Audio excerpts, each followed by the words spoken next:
et la belle vie à Dakar. Et à un moment, il n'y avait plus l'argent. Et je suis tombée enceinte, du coup, je ne travaillais pas.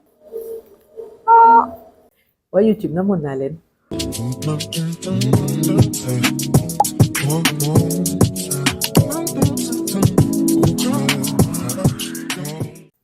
Coucou la famille, j'espère que vous allez bien. Ça fait trop longtemps que je ne me suis pas assise pour faire un petit chit-chat avec vous. Alors, si c'est la première fois que tu me vois, je me présente, mon nom c'est Ama, je suis créatrice de contenu et entrepreneur et sur cette chaîne, on parle de beaucoup de choses. Notamment tout ce qui est vie de maman, entrepreneur, vie de femme, business et immobilier. Donc franchement, la famille YouTube, ça fait trop longtemps que je ne me suis pas assise pour discuter avec vous. Ça fait longtemps. Et après le boulot là, bon, déjà, bon ramadan à ceux qui jeûnent, bon mois de carême à ceux qui font le carême. J'espère que ce mois-ci se passe très bien pour vous, que vous êtes vraiment en train de profiter de ce mois-là pour vous recentrer, pour revoir vos priorités, pour vous rapprocher par rapport à votre foi et tout ça. Pour rester dans ce thème début d'année, mois spirituel, etc., je voulais partager avec vous 4 leçons que j'ai apprises durant ces derniers mois et qui ont complètement changé ma façon de vivre et de travailler. Donc ces derniers mois, j'ai énormément appris sur moi-même, j'ai appris sur la gestion du temps, la discipline, la clarté et surtout le fait de se choisir. Leçon numéro 1, revenir à soi. Comme je vous ai dit, et comme la plupart d'entre vous, on porte plusieurs casquettes. Comme c'est pas quelque chose de nouveau, c'est pas quelque chose d'extraordinaire. Il y a beaucoup de gens qui le font tous les jours. Je vais donner mon exemple. On a la casquette de maman, on a la casquette d'épouse, on a la casquette de fille, on a la casquette de sœur, on a la casquette entrepreneur, on a la casquette, pour ma part, créatrice de contenu / influenceur. Quelle autre casquette? On a la casquette maintenant agent immobilier. Il y a énormément de choses et on jongle sur tout. Et des fois, on se perd. On a tendance à se perdre. Qu'est-ce que j'entends par se perdre? On sait pour chaque casquette ce qu'on doit faire, ce qu'on veut faire, où est-ce qu'on va en être le plus souvent. Mais le problème, c'est qu'on veut tellement donner le même niveau de focus et le même niveau de temps et le même niveau d'énergie à tout ça, et finalement, on n'arrive à rien. Et après, on capote, on se demande où est-ce qu'on en est, on se sent perdu, on se sent brûlé, on se sent fatigué. Et ça m'est arrivé, honnêtement. Et ce qui m'a fait vraiment prendre conscience de cela, c'est la vie de salarié. Je vais vous expliquer. Moi, je ne suis pas habituée à la vie salariale. Et quand on a commencé l'aventure d'Actower, on a commencé à travailler au bureau, c'est-à-dire à aller tous les jours, du matin au soir, former des équipes, etc. Et les gens qui font ça, mais comment vous faites? Je comprends maintenant pourquoi il y a tant de dépression, pourquoi il y a tant de burn-out. C'est incroyable. Et qu'est-ce que j'entends par me choisir moi-même? C'est que on a vraiment fait l'exercice avec mon mari de regarder, ok, quelles étaient nos priorités? C'est-à-dire que oui, on a toutes ces casquettes-là, mais quelles sont vraiment les priorités qui sont, comment je peux dire ça, unshakable, qu'on ne doit pas toucher? Que ça, comme si on devait tout abandonner, qu'est-ce qui reste? Qu'est-ce qu'on ne peut pas laisser tomber?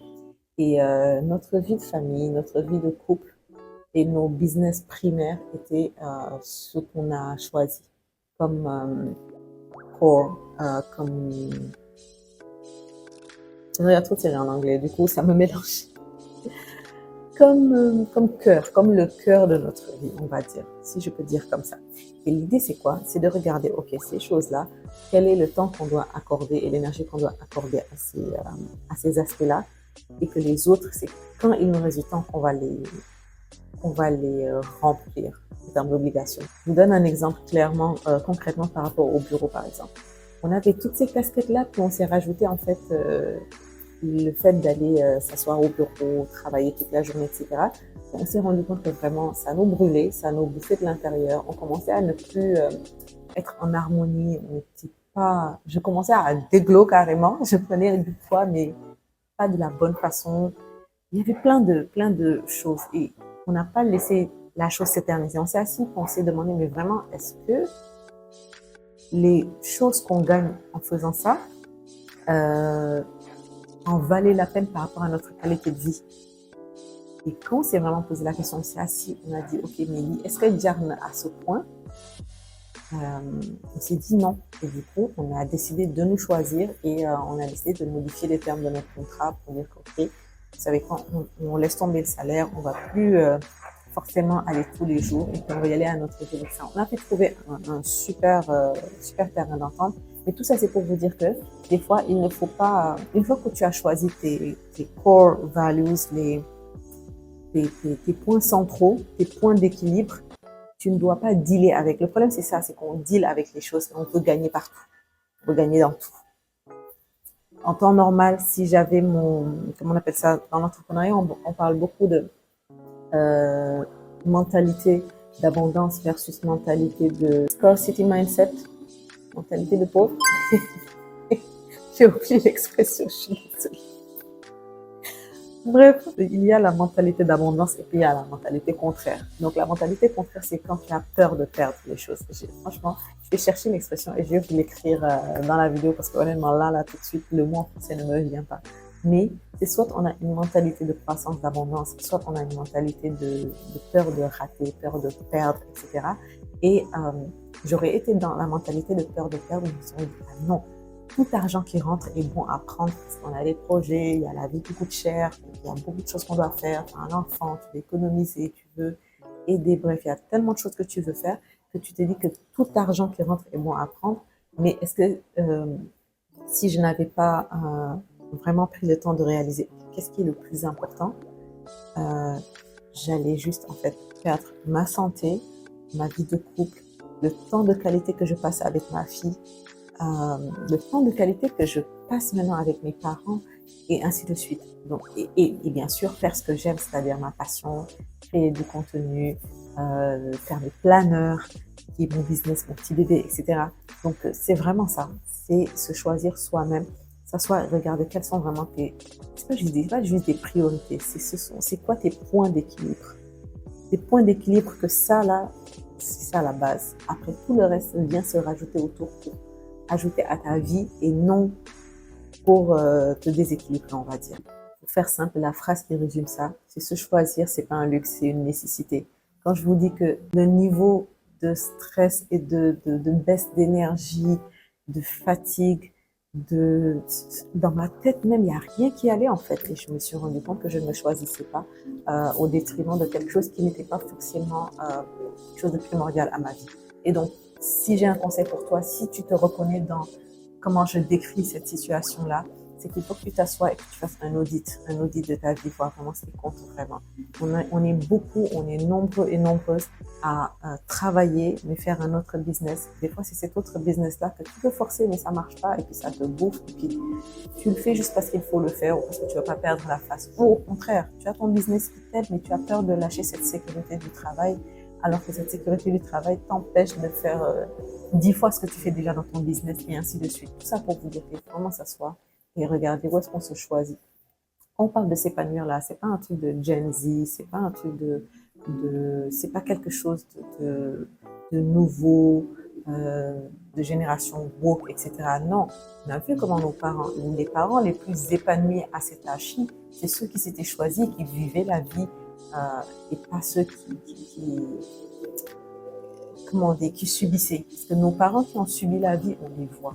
Ils sont vieux, fatigués, ils ont envie de rien faire, ils font plus que leur âge, ils ont plus d'essence de vie, ils sont juste fatigués et ils ont même pas envie de faire des choses agréables ou de vivre la belle vie. Moi, je veux vivre longtemps et je veux vivre bien longtemps, Inch'Allah, avec ma famille et tout ça. Donc, c'est vraiment ça. Se choisir, c'est une priorité, c'est une nécessité, c'est pas juste un luxe. Et il faut accepter ça, en fait. Le truc, c'est que si tu n'y penses pas et que tu ne l'acceptes pas, tu vas juste...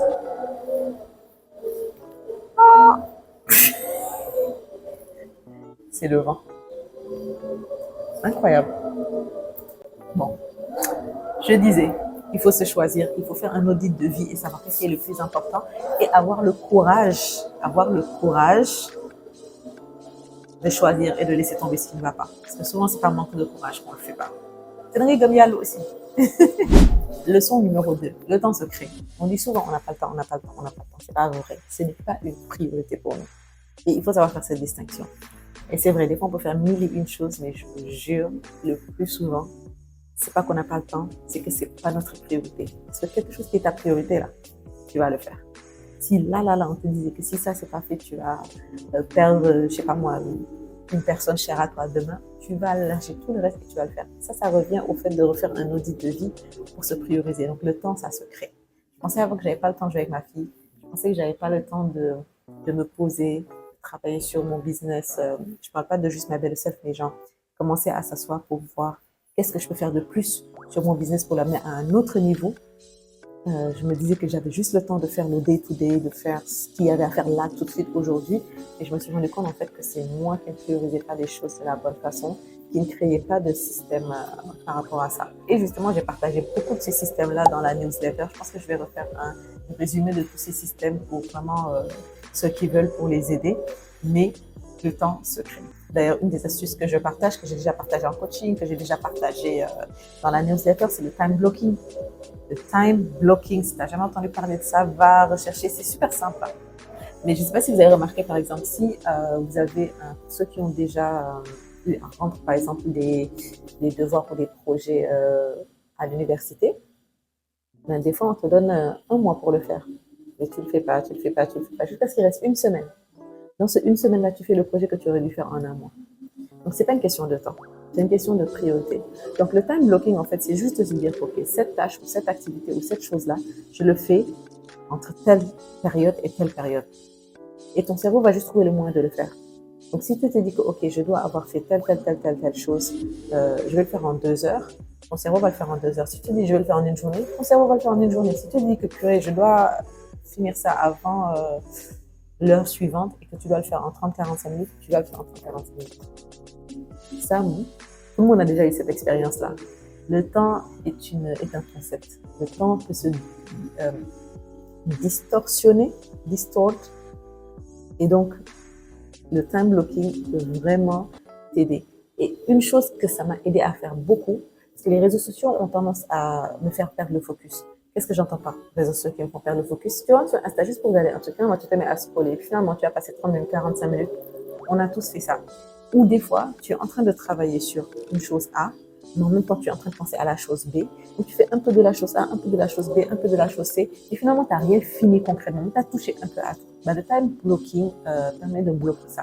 Si par exemple, tu sais que je vais passer du temps avec ma fille, je sais que entre 18h et 19h tous les jours, je ne dois pas être en train de répondre à des emails, de vérifier les notifications, de regarder tel. Ça, je l'avais déjà mis en time blocking pour, par exemple, entre 16 et 17 heures, je dois me mettre à jour sur mes messages, mes inbox, mes emails. Après ça, c'est pas grave. Si c'est quelque chose d'urgent, on va m'appeler. Ce temps-là, je ne dois pas me dire, purée, j'ai pas vérifié, est-ce que j'ai reçu tel email? Oh, j'ai pas vérifié, est-ce que j'ai pu faire telle ou telle affaire? Non, j'ai déjà un temps qui est alloué à ça. 18h, 19h, là, pas de stress. Je sais que j'ai déjà prévu les autres choses pour d'autres moments. Ce moment-là, honnêtement, c'est juste pour rester, moi et ma fille, après qu'elle soit rentrée de l'école, on profite avant d'aller prendre notre douche. Donc, très, très important. Le temps se crée. Leçon numéro 3, la discipline bat la motivation. Bon, ça, je pense que c'est basique, mais des fois, on a tendance à l'oublier, en fait, et je l'avais un peu oublié. La motivation, bon, elle ne sera pas toujours là. Honnêtement, un jour, tu viens, tu te lèves, il fait beau, le soleil brille, les oiseaux chantent, tout va bien, tu es motivé. Le lendemain, il suffit que tu aies un truc qui te gêne, genre on t'a appelé pour te dire que ouais, finalement, tel travail, il faut le reprendre parce qu'il y a telle partie qui ne marche pas. Ta journée est foutue, que tu n'as pas envie de faire ce que tu étais censé faire de la journée et ça a modifié. Donc, le mood ne doit pas influer sur les choses qui sont à faire. Et ça, c'est une leçon que j'avais appris en porte-à-porte. Beaucoup, on disait, ton loyer se fiche de comment tu te sens. Tes factures s'en fichent de comment tu te sens. Tu dois faire ce qu'il y a à faire pour les payer. Et cette mentalité-là, je l'ai jamais oubliée, mais c'est vrai que des fois, on a tendance à ne pas rester dessus. Mais la discipline te portera les jours où tu n'auras pas la motivation. Et donc, en fait, juste le fait d'habituer son système nerveux, d'habituer son corps, d'habituer son esprit à faire les mêmes choses, c'est comme de la prière pour les gens qui prient. Le fait de s'habituer à faire les choses, tu vas juste les faire au moment où il faut les faire, sans être en mode... Il faut vraiment donner cette habitude-là à ton corps, donner cette habitude-là à ton cerveau, donner cette habitude-là à ton système nerveux, et au fur et à mesure, ça va juste s'ajuster. Et une chose que qui m'a beaucoup aidé par rapport à ça, c'était le fait de reprendre le sport et de le faire sur une base régulière. Mon mari se moquait tout le temps de moi parce que chaque 3 mois, je suis en mode je reprends. Chaque 3 mois, je suis en mode je reprends. Il me disait, si tu avais la discipline, tu ne serais pas tout le temps en train de reprendre. Du coup, chaque fois que je reprenais, chaque fois que je reprenais et je perdais les résultats que j'avais eu avant et je reprenais et je me disais, mais si j'avais cumulé tous les petits résultats que j'avais eus depuis le début, c'est sûr que là, je ne serais pas en train de me dire je reprends et avoir l'impression que ça n'avance pas. Deux astuces qui m'aident par rapport à ça. La première, c'est la règle des 5 minutes. Dans les 5 minutes, je dois avoir commencé la tâche tout de suite. Je regarde le timer et je dois le faire. Ou sinon des 5 secondes. Je me dis, OK, il faut que j'aille commencer le dîner. Je compte 1, 2, 3, 4, 5 et je dois me lever à 5. C'est tout bête, mais ça peut vraiment aider. Le deuxième, c'est tout simplement de penser à la version de moi qui y est déjà. C'est-à-dire vraiment s'asseoir, fermer les yeux et visualiser la version de moi qui a déjà fait, qui a déjà atteint ce que je veux là. Donc ça, c'est pour les plus gros objectifs. Et quand tu y penses, ça te donne la motivation de te lever pour aller faire ça. Parce que tu te dis, purée, je peux vraiment en fait.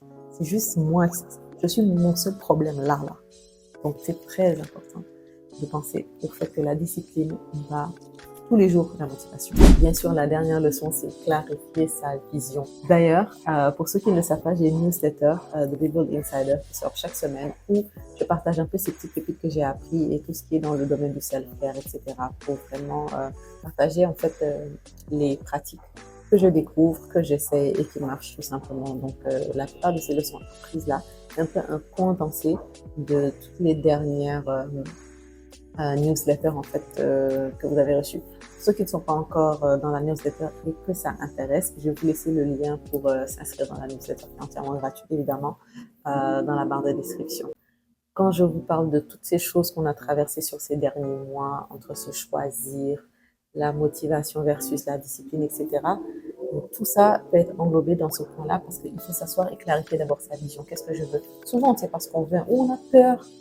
On a peur de ce qu'on veut. Et qu'est-ce que j'entends par on a peur de ce qu'on veut? C'est-à-dire on a peur d'imaginer ça parce qu'on se dit, soit parce qu'on se dit que c'est trop de travail, soit on se dit que c'est trop difficile à atteindre, soit on se dit, pourquoi est-ce que je vais me mettre des trucs dans la tête que je ne pourrais pas atteindre? Et ça, c'est le piège. C'est tellement le piège. Vraiment, si on s'assoit, il n'y a pas de limite. Quand on dit il n'y a pas de limite, on a vu combien de fois des histoires de gens qui te disent, il y a 3 mois, il y a 6 mois, j'étais homeless et maintenant je gagne 10 millions chaque mois, etc. Comme je dis un peu n'importe quoi, mais j'ai entendu des histoires comme ça. Donc, il faut vraiment s'asseoir et se poser la question, OK, qu'est-ce que je veux dans un an? Où est-ce que je veux être dans un an? Honnêtement, si tu as la vision que dans un an, tu veux être, je sais pas moi, dans tel quartier, tel appartement, tel machin, etc., écris-le. Je vais pas vous mentir, là où on habite aujourd'hui, la déco qu'on a aujourd'hui, le quartier, l'appartement, tout, moi et mon mari, on s'est assis, on l'a écrit et on le relisait tous les jours. Parce qu'on a passé des périodes difficiles. Hein. Honnêtement, on a passé des périodes très difficiles. Les réseaux sociaux ne montrent pas tout, mais il y a eu une période quand on est revenu du Canada. Ça, c'est une autre vidéo, je pense, pour une autre fois. Mais on était revenu du Canada, on était sur nos savings, donc il y avait l'argent, on vivait la belle vie à Dakar, et à un moment, il n'y avait plus l'argent. Et je suis tombée enceinte, du coup, je ne travaillais pas. Du coup, bref, comme je vous ai dit, ça va sûrement être une vidéo pour une autre fois, mais c'était des moments très difficiles, dans le sens où on était habitué à notre confort au Canada, à avoir notre chez nous, nos voitures, etc. Et quand on est venu ici, il fallait recommencer tout à zéro. Et Dakar coûte cher. Mais il y avait des standards qu'on voulait. On s'est dit, on va dans tel quartier, on va avoir tel type d'appartement, on va avoir ça, ça, ça, ça, ça. J'avais même mon Pinterest, les choses que je fais, etc. Donc, on s'est assis. Et pourtant, c'était une période où on avait zéro revenu. Et on s'est dit, mais dans un an, ou dans 2 ans, enfin, on s'était mis dans un an, et je pense qu'on l'a atteint avant les 1 an. Ou 1 an et 2 mois, comme ça. On a écrit quel appartement, quel étage, quel quartier, qu'est-ce qu'on voulait dans l'immeuble, etc., etc. Et je vous jure, mais on a même plus que ce qu'on avait demandé. Mais c'était clair, notre vision était juste claire. Et on le lisait. Puis quand on le lisait, on voyait ça, on se voyait dedans. On se disait, putain, mais ça va être chaud. Quand on va être là-bas, ça va être vraiment chaud. Donc, on vivait déjà l'émotion d'avoir atteint ce qu'on voulait. Et donc, la vision était tellement claire que quand après le travail venait, les choses à faire venaient, on les faisait et on était dans la discipline. Et puis, je ne peux pas vous dire autre chose, juste, il faut écrire les choses, il faut clarifier la vision. C'est pas pour rien que j'ai un planeur My Better Self. Hein. By the way, si vous connaissez pas le planeur, ou si vous ne l'avez pas encore, je vais vous mettre le lien ici. Mais toutes ces petites choses-là, c'est des choses que j'ai intégrées comme outils de bien-être et de développement personnel dans le planeur My Better Self. D'ailleurs, il y a des choses qui viennent par rapport au My Better Self en général. Je suis tellement excitée, mais je ne peux pas en parler pour l'instant parce qu'il faut travailler. Il faut d'abord travailler. On l'écrit, on l'imagine, on le visualise, on travaille, puis après on montre le monde entier le résultat. Bref, c'était mes 4 leçons que j'ai apprises au cours des derniers mois. Si tu te reconnais dans une de ces situations-là, écoute, n'hésite pas à prendre ce que tu as à apprendre dans cette vidéo et à changer ta vie. Honnêtement, oui, c'est la crise, oui, il y a beaucoup de gens qui vivent des moments durs, mais individuellement, chaque personne est responsable de sa destinée et peut changer les choses à sa façon. Il y a, sky is the limit, comme on dit ça. Il y a pas l'homme, c'est Dieu. Il y a pas, j'ai oublié l'expression, mais bref, ça m'a fait super plaisir de vous parler aujourd'hui. C'était tout pour la vidéo. J'étais un peu présente par rapport à l'immobilier, mais là, je voulais vraiment venir aujourd'hui parler avec vous parce qu'en fait, pour le moment, j'aime trop discuter avec vous comme ça. Après, les retours que j'ai sont super. Et beaucoup de gens sont timides, bizarrement, dans cette chaîne-là. Hein, parce que les gens n'écrivent pas en commentaire, mais ils m'envoient des messages sur Instagram pour me dire oui, telle vidéo, et puis on en discute. Donc, ça me fait super plaisir. Merci encore de suivre cette chaîne. Merci de suivre mes aventures ici, de m'écouter blablater comme ça, et puis de répondre, de parler sur certaines problématiques, et surtout sur des choses qui nous touchent tous. N'hésite pas à liker si tu as aimé ce petit moment de chat avec moi, à me dire en commentaire si tu as eu des leçons aussi que tu as appris ces derniers mois ou s'il y a une de ces leçons qui te parle vraiment et aussi à partager ça à quelqu'un peut-être qui aurait besoin d'entendre ce genre de choses. Bien sûr, n'hésite pas à t'abonner. J'essaierai vraiment de faire plus de vidéos de ce style-là parce que ça me manque honnêtement et j'aime beaucoup partager un peu ce que je sais, ce que j'apprends, etc. Parce que pour moi, c'est comme ça qu'on s'élève. Il faut s'entraider, la collaboration. Si je te dis je ne vais pas perdre, ça n'enlève rien à moi ce que je gagne et ça n'enlève rien à ce qui est écrit pour moi. Du coup, j'adore partager. J'espère que tu as aimé cette vidéo. Je te dis à la prochaine et n'hésite pas à t'abonner. Abonne-toi. Allez, merci encore. Bye.